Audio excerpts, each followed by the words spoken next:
Speaker, I also rise to speak on the Committee Inquiry Report 2026 on the Permanent Parliamentary Committee on Communication, and I do so not merely as a member of Parliament, but a representative of a district that has felt the devastating human cost of a failure to act on a cyberbullying, on online abuse. Mr. Speaker, our daughters are dying. We must act now.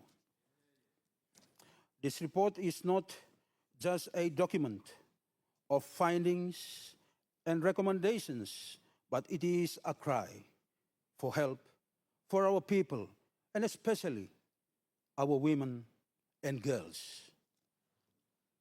Mr. Speaker, before I go into a substance of this report, I must speak of something that weighs heavily in my heart. And in my district, Kokopo district, we have lost two of our own to the consequences of online abuse and cyberbullying. To deaths, two families shattered, two futures stolen. One of those lives was a young girl from a village in my district.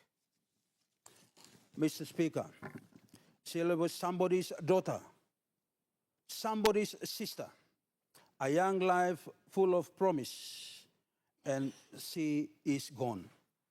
Mr. Speaker, I will not allow a death to mean nothing on the floor of this Parliament, but I stand here today for Sheila and for every girl, our mothers in this country, who is being silently fomented behind a screen.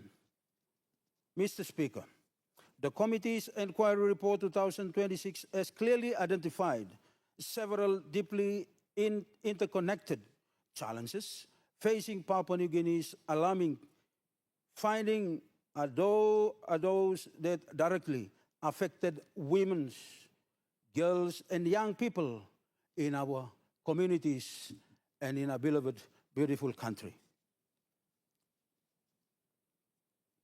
This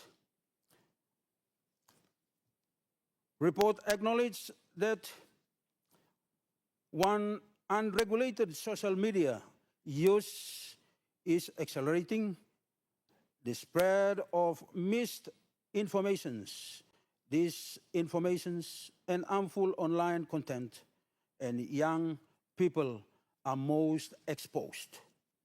Online abuse, sensationalism, and harmful digital content are undermining public trust and threatening the safety and well-being of individuals, particularly our mothers, women, and girls who face intimidations, harassments, and safety threats online. Mr. Speaker, number three, the rapid advancement of technology, including artificial intelligence or AI, has created new and dangerous tools that are being weaponized against vulnerable members of our community.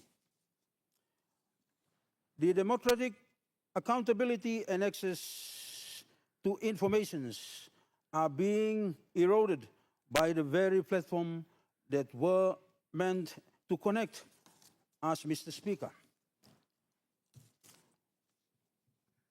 What we are witnessing today in Papua New Guinea is the weaponization of the technology against our own people, Mr. Speaker.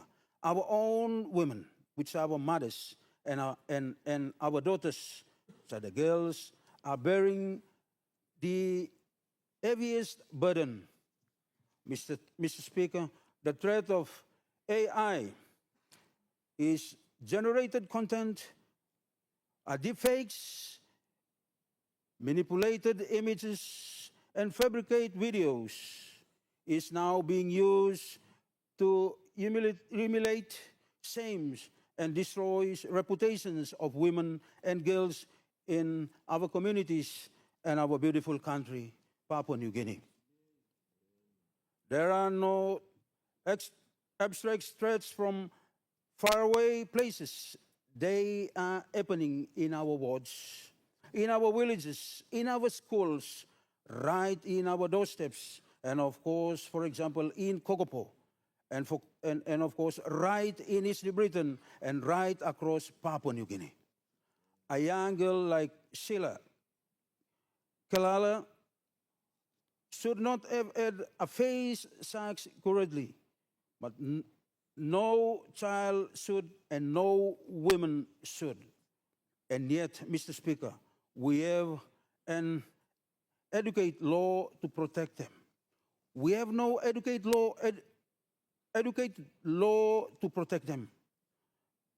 Mr. Speaker, I therefore rise to strongly support the priority recommendations of the committee's report, particularly those that speak directly to the protection of our women and girls, young people of our beautiful country.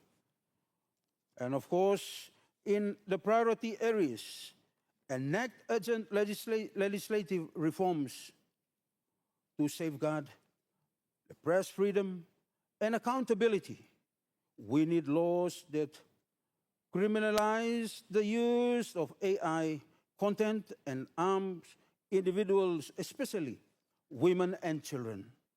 The current Cybercrime Code Act 2016 must be reviewed and strengthened to meet today's technologies realities. Mr. Speaker, the priority 3, responsible digital safety and law enforcement. And I call on this Parliament to establish with the committee, and on behalf of the committee, to establish a dedicated cybercrime unit at the provincial level with mandatory training programs for officers to handle AI-related offenses. We cannot fight the 21st century crimes with 20th century tools, Mr. Speaker. But priority restored, journalism quality and professional standard. We must reinstate proper accreditation mechanism and strengthen journalism education so that the spread of harmful and fabricated content targeting women and girls at all the sources. And priority strengthen institutions protections mechanism. And again, the committee urged to establish of a media development rapid response unit that can respond swiftly with individuals, particularly women and girls, are being targeted online. Mr. Speaker, the parliamentary message in this report stated clearly and powerfully a strong democracy and requires both free journalism and responsible digital governments. Parliament now has a clear opportunity to advance both.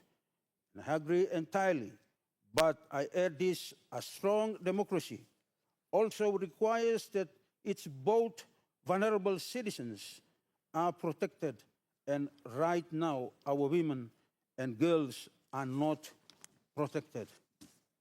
Mr. Speaker, I'm calling, and of course, on behalf of the committee, calling on this Parliament to first fast-track legislation that specifically criminalizes AI-generated content used to arrest or humiliate individuals with stronger penalties when the victims are minors.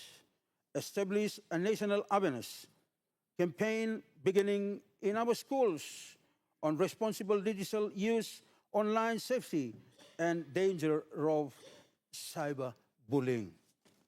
Create dedicated national helpline on reporting mechanism for victims of online abuse and cyberbullying so that no young girl suffers, and of course, everyone in this beautiful country in silence.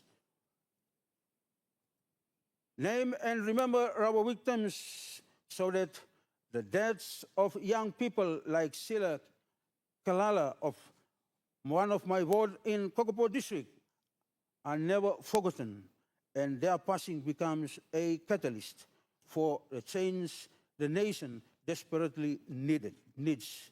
Mr. Speaker, I commend the chairman and the members of the permanent parliamentary committees on communication for this very, very important report, evidence-based on and consultative report in that it took courage and dedication to bring this before Parliament. And as a member of this committee, I am proud of work we have done together. Mr. Speaker, again, I support this report. I support our women, and I support our girls, and of course, every people that has been affected through the IA, and I will not stop until the Parliament does the same. Thank you, Mr. Speaker. Boy Natuna. Honourable Member Lolatau. Thank you.